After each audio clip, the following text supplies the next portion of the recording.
Jolly. Yeah. Nice to meet you. Nice to meet you. Please take a seat. Thank you. Mr. Najib, thank you for joining 101 East. To begin with, what was your reaction the night of the election? And why do you think the Malaysian people decided after almost 6 decades they wanted a change? Basically, we lost for two main reasons. One, we lost because of the false promises made by the opposition, promises which they themselves concede today. They have conceded very openly that they made the promises because they thought they were not going to win. And of course, the other one is we lost a propaganda war. The vilification of me as a prime minister then, as well as the party. It was a perfect storm, that led to the end of Barisan Nasional rule in the country.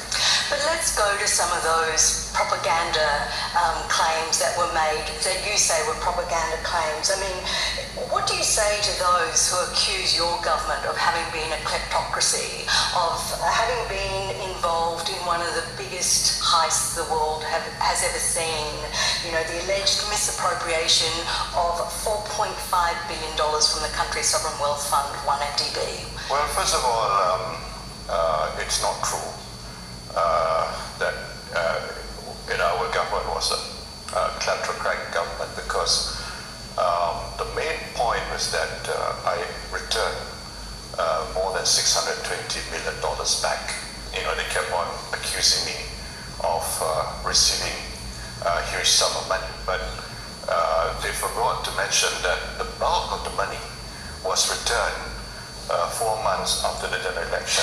But Mr. Najib, just going to your personal accounts, that money that flowed into your account in 2013, that came directly from an account in Singapore linked to a very close business associate of Jolo. How do you explain that? Okay, there were two main sources that came into my account. One was a direct contribution from the Ministry of Finance of Saudi Arabia. That has been proven in terms of wire transfer. But according to the United States Department of Justice report, that money originated in an account controlled by Jolo, and then it went into the Saudi account, and then it flowed to your account. There are two. One was established, it came from the Ministry of Finance, Saudi. That was also confirmed by the DOJ report. If you put yourself in my position, when King Abdullah committed to support me, I assumed that everything was going to be done in a proper way, and I would not have any knowledge of who owns the fund. But you were the Prime Minister of this country, you were the Minister for Finance, you were also the Chairman of the 1MDB Advisory Committee. Shouldn't you have wanted to know where exactly that money was coming from? Sure, I wanted to know, but after receiving the commitment from King Abdullah and subsequent letters that were sent to me, I assumed everything would be fine.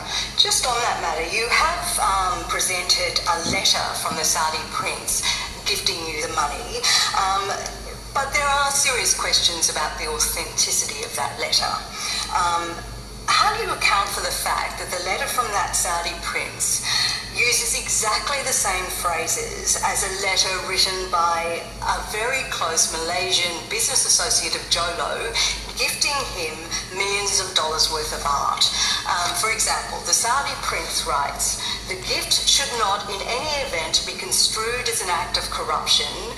I personally do not encourage such practices in any manner whatsoever." And then you've got Jolo's business associate writing to him, "All the artwork gifted to you should not in any event be construed as an act of corruption. I personally do not encourage such practices in any manner whatsoever." I mean, what do you say to people who say that that letter from the Saudi prince was fabricated, in fact written to cover up the diversion of funds into Jolo and his associates' accounts, and in fact into your own account? Well, I want to say this, that the only reason why I accepted it because I had the assurance from King Abdullah that he would support me. And the subsequent initial donations did come from the Ministry of Finance of Saudi. And I assume that subsequent donations would also come from sources connected to the Saudi. I'm not privy to letters written by Jolo in other instances, as you mentioned. But let the authorities examine it, let them investigate. And if Jolo is responsible, or anyone responsible, for siphoning of funds, then they must be held accountable. The question is, when I received the funds, was I aware of the source of money? If the central bank were to signal to me there was something of concern, but Mr. then Najib, I would have I done know something when about money, if I get a check from Aljazera into my bank account, I know it comes from Aljazera, I know the account it comes from, it's got an account number on it. It's not a secret. This came from a Singapore account controlled by Jolo's close business associate, a Malaysian man. And the United States Justice Department has traced that money back to 1MDB money. But that was subsequent. At that particular time when I received the money, I assumed it was a genuine donation. I do not have any knowledge beyond that, please. You've recently been banned from leaving the country. You've been charged with 38 counts of money laundering, bribery and abuse of power. But when you were Prime Minister and an investigation cleared you of any wrongdoing, why do you think you were cleared then and you're now facing a long list of serious charges? You must realize that this current government, when they were running for office, they had already made this political narrative that they were going to take action against me. So, in that sense, they have to fulfill, whatever political promises they made. Leveling charges is one thing, but whether the evidence adduced later on will support the charges, that's another matter. So tell me, what was your relationship with Jolo? My relationship with Jolo was on the basis that he was going to promote, investment from the Middle East, and that would help us ensure that we can achieve a good strategic relationship with certain key countries. And he was very close to the royal families, particularly in UAE as well as in Saudi. So I saw him as creating value, that could help us. That was the main reason. But there are 6 investigations going on around the world into corruption related to 1MDB. What does that tell you about what went on? Yeah, there were things that went wrong in 1MDB. But don't stop at just Jolo, but get others involved as well, because there are other international figures who are probably allegedly involved. They must also, be investigated. They must also be questioned. Who benefited? Who really benefited from the whole 1MDB issue? This is what I would like to know too.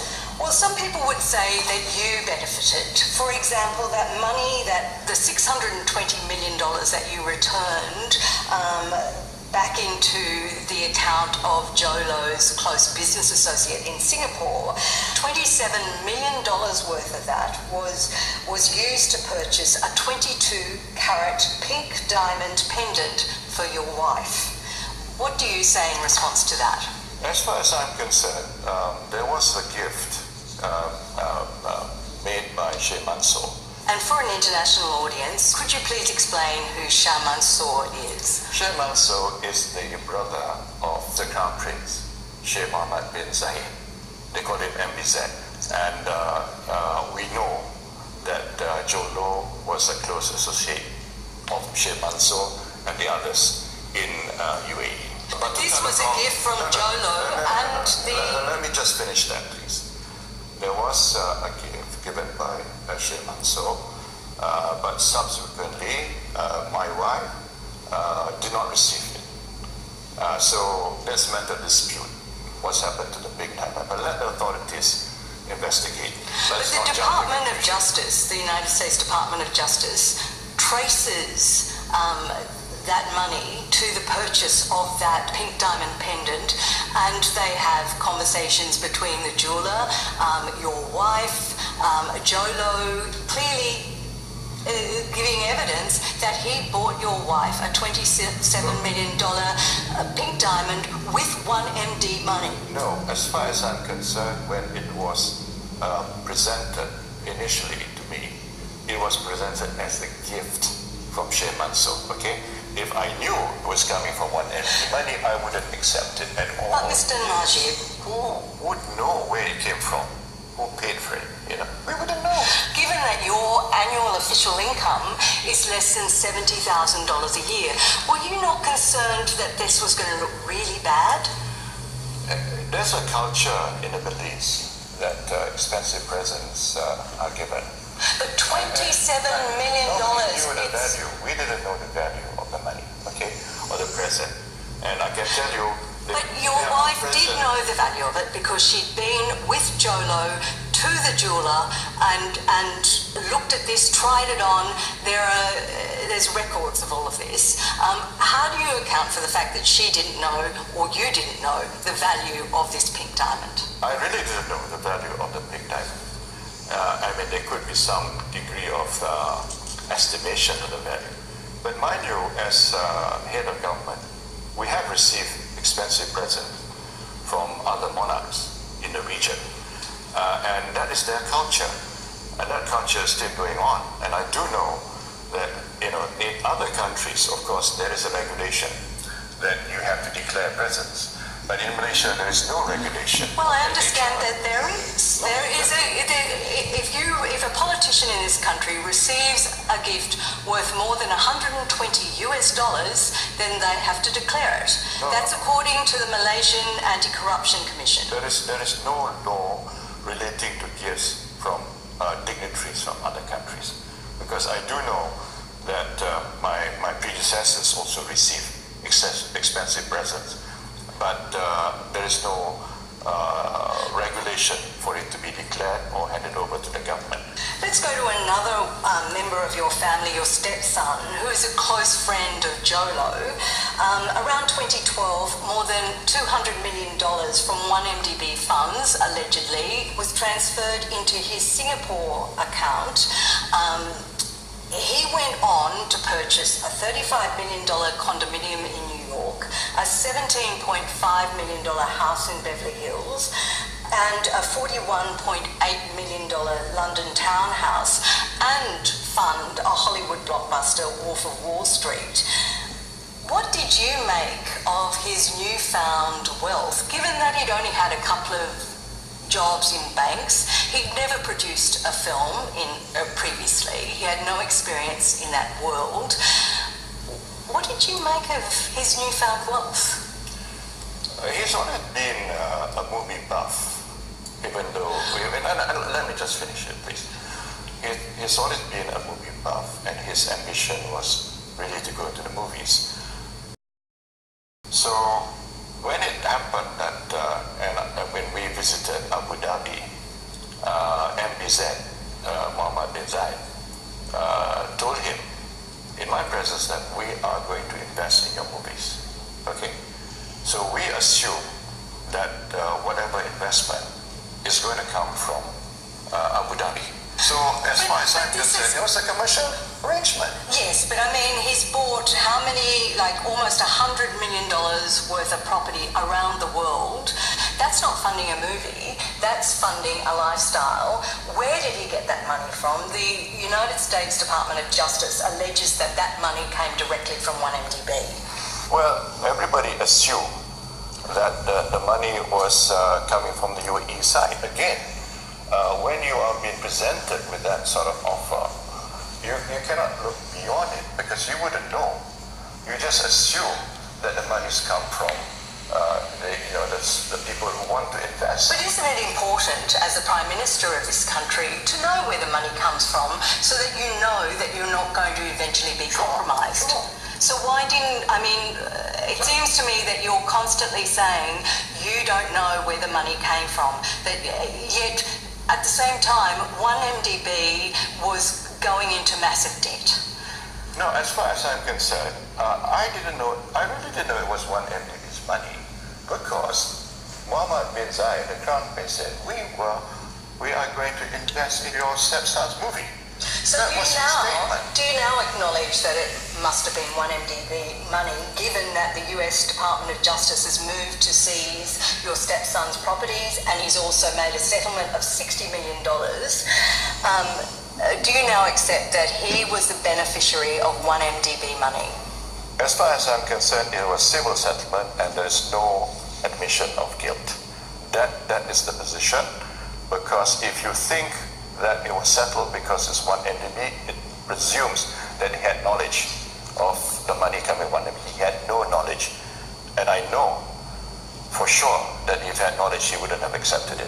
He accepted it because it was a loan by the Abu Dhabi family to him, especially from the crown prince. What would you say to people who say they don't believe that you're covering it up? No, I mean, in all honesty, that's the truth. I mean, I cannot. There's nothing I can do if people don't believe it, but that's the honest truth, because my track record as Prime Minister, I can stand by it, because this country has developed by leaps and bounds during my tenure.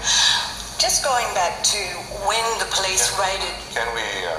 We're supposed to talk about the economy. We are going to, but there's just a couple of more. But listen, there are just a couple of other allegations that I do need to...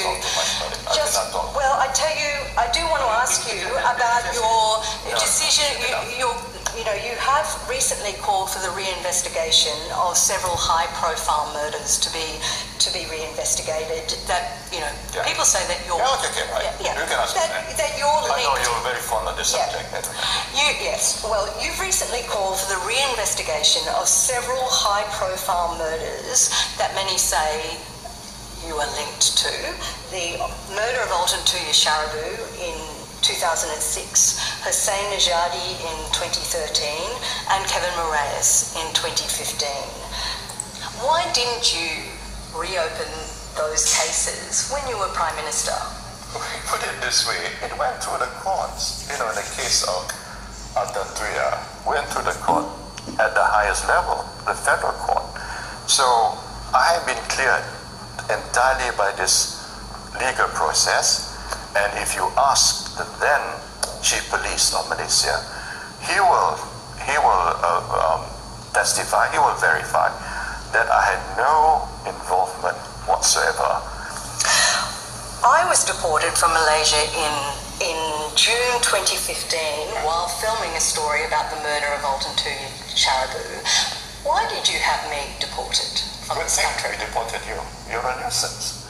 Because as far as I'm concerned, making lies, fabricating lies, is not something that we want to tolerate in this country. But I wasn't fabricating lies. I was actually seeking an interview with you. I have no political agenda in this country. I was just trying to understand what the truth was. The way you've been asking is as though in your mind I was already involved. Not at all. I was saying nothing to do with Alton Tuya.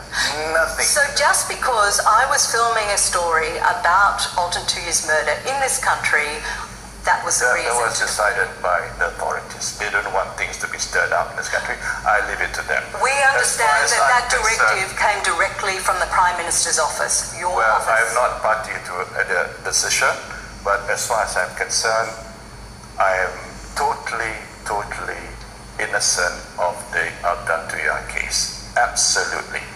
The 1MDB... Can we go to the economy? Well, you've spent so much of this time. Otherwise, I'm going to walk out. Okay, just one thing. No more, please. Many people say... No more. All right. Okay. That's it. Listen. If you want to talk about economy, I'll sit down. Well, we can talk about... Come on, you're not being fair to me. If you want to ask about economy... you are facing serious charges in this country, and people... Look, I've done my part. I'm not going to stand anymore. If you want to ask about economy, I'll talk to you. Okay, we'll ask about... Let's talk, given what's happened to you, let's talk about your legacy. Okay. As Prime about the Minister. legacy. I'm fine. The last question. Let's talk about the legacy. Yeah. What do you consider to be your legacy as Prime Minister of Malaysia? I have steered the progress of this country. I'm very proud of my achievement, my government's achievement. First of all, in terms of the stewardship of the economy. For 6 years, we exceeded the growth of the 4 so-called Asian tigers: Korea, Taiwan, Japan, and Singapore. I'm proud of the achievements that I've achieved. How do you feel about the fact that the 1MDB scandal has stained that legacy to a certain extent? I regret, and I wish there was no 1MDB issue whatsoever. Jolo. Oh, no, can I just ask you about Jolo? Because it is important. No. It is. Why do you think he... No, just you... But Mr. Najib, it is important because people are asking, he has been charged with money laundering and he's evading arrest. You're facing arrest, he's not. I think it's really important that you talk about how you feel about that. No, I mean, let them take action against your law. I mean, I'm not in the government now. Let the government pursue it. That's as I'm concerned. Yeah, but why do you think he is evading arrest? He hasn't spoken out in support of you. I am not in touch with him anymore. But he hasn't spoken out in support of you. Please follow him. Please follow up with him. You want us to follow up with him? Well, whatever I mean, you need to do. Do you blame him for any of this? Look, as I said, my position is clear. Allow me to go into course. I think let the process with all things is course. I think that it takes because When was the last time you communicated? okay, so now thank you. Okay. Thank you.